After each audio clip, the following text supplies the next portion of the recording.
Hey there, it's Anne Marie. Welcome back to the channel. I'm so happy to be talking to you again. And today I want to talk about the 3 ways that you can move a loved one into memory care from their house. That's usually a messy situation, so buckle up. We're just going to dive in and talk about it. The first way, talk them into it. It's a slow and steady process. Maybe they're at the beginning of their dementia process, so they're really not in major struggle mode yet. And one of the things I like to always say to the seniors themselves is, do you want to make the decision and move on your own power? Or do you want to wait till something terrible happens and now your kids get to decide? Most people want to decide where they want to live. And so if you have someone who is remotely receptive, just keep talking about it. Just keep slow and steady at it. You want to go tour by yourself, not with them, and find some communities that might fit their budget, might fit their lifestyle, might fit where they are in terms of their care stages. And then if you can get them to go look, I would narrow it down to 2 places, let them be under their own power making these decisions. Talk ahead, of course, with the people at the community so they know your story, they know what we're trying to do here. And that's so important if you can get them to do it.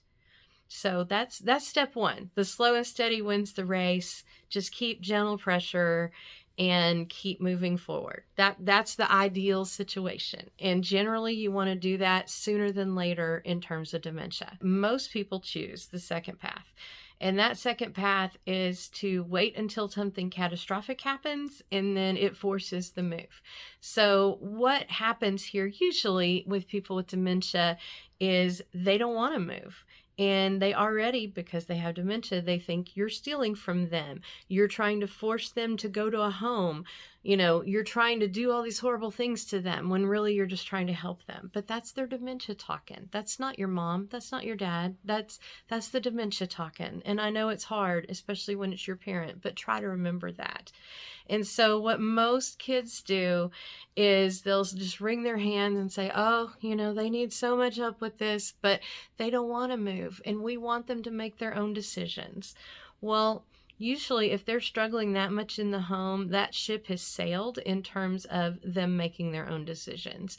Usually what happens is they fall and break a hip or break something, a femur, something big, and they have to rehab back from that. And so you use that time when they're in the rehab to find a place for them to move straight from the rehab. Let me just reiterate here. I've said it before, but if you have someone who is in the hospital, in rehab, and then they say, I want to go home, and you say, okay, and you send them back home, and the families usually tell me, we're just going to let them go home and get settled. They want to look through their own things. They want to do this. They want to do that. I guarantee you they're not moving. Because once they get home, they're going to get settled. They're going to feel better because they just had all this rehab. They've had their meds taken on time. They're going to feel better. They're going to go back home and they'll either crash and burn immediately, or you wait for the next disaster to happen. And I just don't like that way, because why are you sitting around waiting on your loved one to get hurt before you step in and make something happen? But truly, that is most people, that's where they wind up. And so in that scenario, if you're the adult child, you want to be still the one to go out and tour before any of this happens. You want to have that backup plan for when this does happen. Because if they are in a rehab, you're usually going to get about 48 hours notice that they need to move. And that's just too fast. You need to figure out what you're going to do and have a game plan. So when it happens, if this is your choice to wait on step 2 here, when it happens, now you're ready to strike. You know what you're going to do. You know where they're going to go. You know they can afford it, blah, blah, blah, blah, blah. So that's step 2. Okay. I had to take a break there for a second because step 3 is really, really ugly. In step 3, you're using the drop-off method. They have gone so completely over the rails that they are not safe in any sort of way in their home, and you know it, and you have to move them out.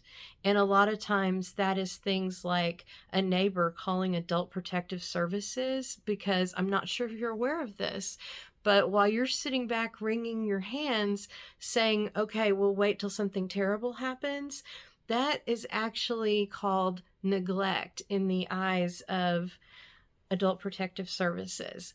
I know, and you know, you're not meaning to neglect them. You're trying to let them steer and drive their own lives because they're adults. And I get that. But there is that line you cross. You're getting neighborhood phone calls. Hey, he's out in the middle of the day and it's 110 degrees outside. He's trying to start the lawnmower, and you've had a lawn guy for years. You know, if they're out in the middle of the street naked, you know, somebody's going to call.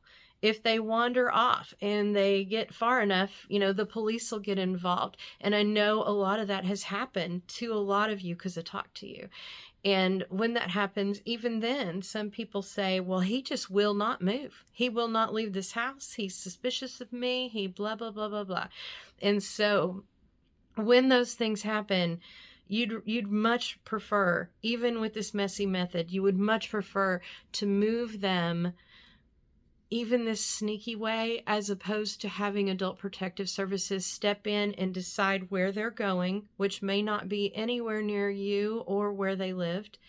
And, you know, the cost, the everything is determined by them. You don't want that.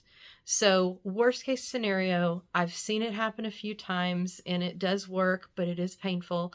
And that is the drop-off method, where you put them in the car, you're taking them to lunch, you're taking them out wherever, and once you get them in the car, now you're dropping them back off at the assisted living or the memory care. And they're going to be mad as a wet hen, and it's going to be traumatic for you. I'm sure there's going to be tears. If you're in the worst case scenario, that's when you want to employ that, because the ship has sailed for all those other things that we could have done. And you are truly at the end of your rope. You're at the end of adult protective services rope. You're at the end of the ambulance people's rope, the fire department. You know, all these people are intimately familiar with your loved ones. And if you truly cannot find any other way to move them out and get them to safety, it does work. I mean, you know, especially the deeper their dementia is at the time.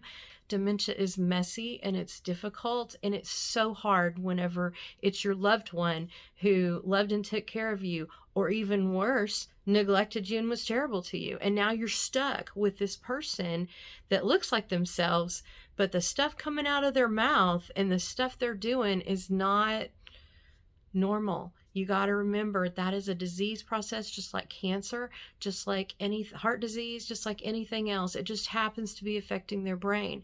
And so that doesn't mean that you can leave them in a house and just let them go crazy, or let them not eat, or let them take their medicine like it's Morse code. You know, all those things are something that now you, as their adult child, are responsible for whenever their mind is impaired. But I sincerely hope, if you need to talk to me, if you need to talk to anyone to figure this out, please do it, because you'd much prefer to go the slow and steady route where everybody's smiling and they're making those decisions for themselves. Nobody wants to do it a hard way. Everyone would really just appreciate it if their parents would say, hey, you know what? I've got dementia, and so I need to go to a place where they can help me with that and help me be more comfortable and take care of me. That's not ever going to happen. I know that's what you're expecting to hear. You're waiting for that day that your parents say, okay, let's move. Never going to happen. I mean, it has happened maybe once or twice in 10,000 people I've dealt with. So if you're in that situation, I know it's hard, but sometimes, like me, you just got to put on your big girl panties and do it. And that's part of your responsibility as being their adult child. So I hope this helped you. And truly, if you need anything, feel free to reach out anytime. I look forward to talking to you again soon.